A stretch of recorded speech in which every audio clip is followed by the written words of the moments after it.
Good morning students. Today we will start our topic composition of soil. Soil has the following four main components. They are parental material, water, air and organic matter. It also has soil organisms and minerals. Parental material are the rock particles made of different size and its part clay, sand or gravel. जो soil composition है वो four main component से मिलके बनता है, जिसमें parental materials, water, air और organic matter आते हैं. Water soil contain water which is absorb by plant for photosynthesis. Water soil के द्वारा एब्जॉर्ब किया जाता है फोटोसिंथेसिस प्रोसेस के लिए. Air is found in the space between the soil particles. Oxygen present in the soil is used by plant root during respiration. Air soils के बीच में जो पार्टिकल्स होते हैं, स्पेस होता है, उनके बीच में पाई जाती है और इसका यूज रेस्पिरेशन के लिए किया जाता है. ऑर्गेनिक मैटर जिसे हम ह्यूमस बोलते हैं. Humus is made up of decaying and dead plant and animal remain. Humus adds fertility to the soil by providing nutrients present in it. Humus also increase the soil texture and water holding capacity of the soil. Humus soil को fertility provide करता है, nutrient provide करता है. Soil organism. Bacteria and fungi are present in the soil. Other organisms like earthworm, ants, millipedes are also found in the soil. The organism help in aerating and loosening the soil. Soil organism के अंतर्गत bacteria and fungi soils में पाई जाती हैं, जिनके अंदर earthworm, ants, millipedes वगैरह animals, insects आते हैं. ये सॉइल को क्या करते हैं, एरेटिंग, एयर्स के लिए लूजन करते हैं और ये सॉइल की फर्टिलिटी को इंक्रीज करते हैं. Minerals. Clay and sand contain mineral like silica, iron, magnesium, potassium, calcium which are absorbed by the roots. These are necessary for healthy growth of plants. Properties of soil. Soil में कौन कौन सी properties होती है? These are first absorption. The ability of a particular type of soil to absorb and retain water is called its water holding capacity. Soil की capacity जो पानी को absorb करती है और पानी को अपने अंदर होल्ड करती है, उस कैपेसिटी को अपन वाटर होल्डिंग कैपेसिटी कहते हैं. Moisture. Take 2 gram of soil in dry test tube and heat it. 2 gram आपको सॉइल लेनी है और टेस्ट ट्यूब में, और इसे आपको हीट करना है. Will you see water droplets? Moisture is present in the soil as it has the capacity to hold water. Since different soil have different water holding capacities, the amount of moisture present in each type of soil will be different.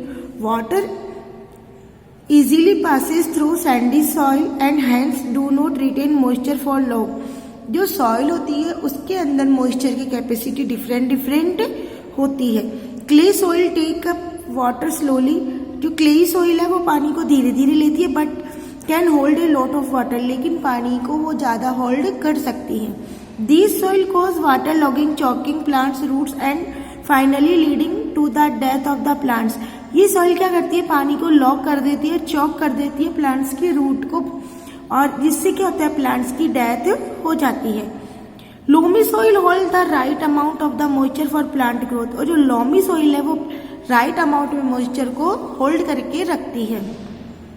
Percolation rate. Percolation means the movement of water through the soil. Percolation क्या है, water की movement होती है. Percolation rate is the speed at which water flow through the pores in the soil. Soil के अंदर जो pores present होती हैं उनके द्वारा जब पानी मूव करता है, उस रेट को, स्पीड को हम परकोलेशन रेट बोलते हैं. Soil having high water holding capacity will have low percolation rate and vice versa. वह सोइल जिसके अंदर वाटर होल्डिंग कैपेसिटी हाई होती है उसका लो परकोलेशन होता है. ये वाइस वर्सा चलता रहता है. इट मीन्स हाई कैपेसिटी तो water holding percolation rate low होगी. Percolation rate, amount of water percolated millilitre, यानी 1 मिलीलीटर वाटर कितना परकोलेट हो रहा है और उसको परकोलेट होने में कितना टाइम लग रहा है, इसके द्वारा हम परकोलेशन रेट निकाल सकते हैं. For example 200 millilitre of water percolates in 25 minute. 200 millilitre पानी 25 मिनट में परकोलेट हो रहा है, तो रेट क्या होगी 200 millilitre water divided by 25 minutes, it means 8 millilitre पर मिनट।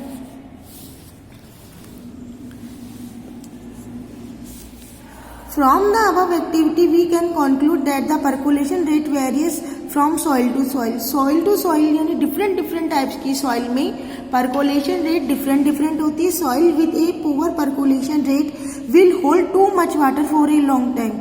ऐसी soil जिसका percolation rate कम होती है वो पानी को ज़्यादा देर तक होल्ड करके रखती है, which can be harmful of plants. ये प्लांट्स के लिए हार्मफुल होती है because the plant root need to breathe and hence the soil need to be well aerated.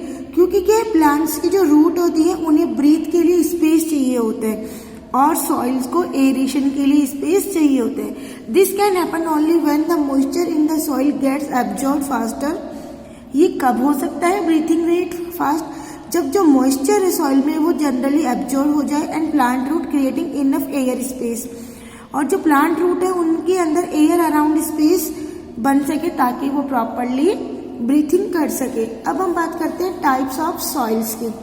Soil are the different types because of their water absorbing capacity. Soil different type की होती है, उनका basis जो होता है वो होता है water absorbing capacity. This is because of the difference in the size of the particles in each type of soil. इसके पीछे रीजन क्या है कि जो सॉइल है उनकी जो स्ट्रक्चर है उसके जो पार्टिकल्स है उनकी साइज डिफरेंट होती है. We can study the different type of soil by carrying out the activity. ये हम एक्टिविटी के द्वारा सीख सकते हैं कि जो उनकी कैपेसिटी है, साइज है, वो डिफरेंट कैसे होती है. You learn that soil is classified into 3 main types based on absorption capacity of each type. Water absorbing capacity के आधार पर सॉइल्स को मेनली 3 टाइप्स में क्लासिफाई किया गया है. In all class 3rd and 4th you learn that the 3 types of soils are sandy soils, clayey soils and loamy soils. Generally आपने previous classes में पढ़ा है कि ये सॉइल कौन सी होती है, sandy soil, clayey soil and loamy soil. First हम बात करते हैं sandy soil. Sandy soil contain large coarse particles called sand. जो सैंडी सॉइल्स होते हैं उसके पार्टिकल्स लार्ज होते हैं जिन्हें हम सैंड बोलते हैं. It has a gritty texture. It has lot of air space between them. It is well aerated and can not hold water for long. This soil is mainly found in the desert and marshy areas. Clay soils has fine particles made of clay. They have little air space between them. Water will not drain as quickly. Hence the water in these soil make the sand sticky and infertile. Loamy soil has large and fine particles of sand, silt and clay. It is most fertile. It is ideal soil for plant growth. This soil is well aerated and contain a lot of humus. Plants की growth के लिए जो proper soil best soil होती है वो loamy soil होती है, क्योंकि इसके अंदर जो प्लांट्स के हॉल्स है वो प्रॉपर होते हैं और ये एरेशन के लिए भी प्रॉपर होती है. Sandy soil and clay soil alone are not ideal for the growth of plants, but they can be used by adding clay or sand respectively of them along with humus. Sandy soil और clayey soil plant growth के लिए proper नहीं होती, लेकिन इनके अंदर हम humus add करते हुए इन्हें यूज कर सकते हैं. Doing this alter this water holding capacity. It also increases the fertility due to the addition of humus. Plant like groundnut and potato are found grow well them. इस तरह की soils के अंदर जब हम ह्यूमस ऐड कर देते हैं तो प्लांट्स एंड ग्राउंडनट्स वगैरह प्रॉपरली ग्रो होते हैं. अब हम बात करते हैं सॉइल एंड क्रॉप्स. किस प्रकार के मिट्टी में कौन सी सॉइल प्रॉपरली ग्रो होती है. Soil is an available nature resource for crop production. Good yield of crops depends on the suitability of soil for the crop that are be ground. Most crops need well drained, moderately fine to medium texture soils having optimum physical and chemical properties. जो generally crops हैं उनको growth होने के लिए properly drain system, उनकी जो texture medium soils का और जो उनकी फिजिकल और केमिकल प्रॉपर्टीज वो वेल होनी चाहिए। The presence of mineral activity and alkalinity, humus, etc. are the main factors that affect the growth of crops. Depending on the type of soil identified by the Indian Councils of Agriculture Research for a rich plant growth, soil are the following types. Alluvial soils. Alluvial soil is rich in nutrients and may contain heavy metals. This soil is found all over the places of North India. They are light to dark in color, rich in potash and humus. Crops grown. Alluvial soils के अंदर जो crop grow होती है rice, sugar cane, cotton, jute and wheat. Second आती है black soil, also called black cotton soil, is dark grey to black in colour, rich in calcium, magnesium, carbonate and aluminium. ऐसी मिट्टी में जो crops grow होती है वो होती है cotton, sugar cane, groundnut, rice, wheat, oil seeds. Red soil है the more sand is less clay, it is slightly acidic and does not retain moisture, it is rich in iron and has traces amount of humus. Red soil के अंदर जो crops grow होती है वो होती है ragi, groundnut, millet, tobacco, potato, rice, wheat and sugarcane. Laterite soils. It is the Latin word mean brick. It is brown to yellowish color. It is used to building material. ये laterite जो soils होती है वो brick से मिलके बनती है। ये ब्राउनिश कलर की, येलोइश कलर की होती है। इनका यूज जनरली बिल्डिंग मटेरियल्स में किया जाता है। इस तरह की क्रॉप्स में जो ग्रो होती है वो होती है T, coffee, cashew nuts, rubber and coconut. Desert soil. The desert soil has a porous texture. It is also porous in nature. It has 90% sand and 5% clay. This soil is rich in nitrates and phosphates. Crops grown: millet, barley, cactus and dates. Mountain soil. It is mainly found in hilly region.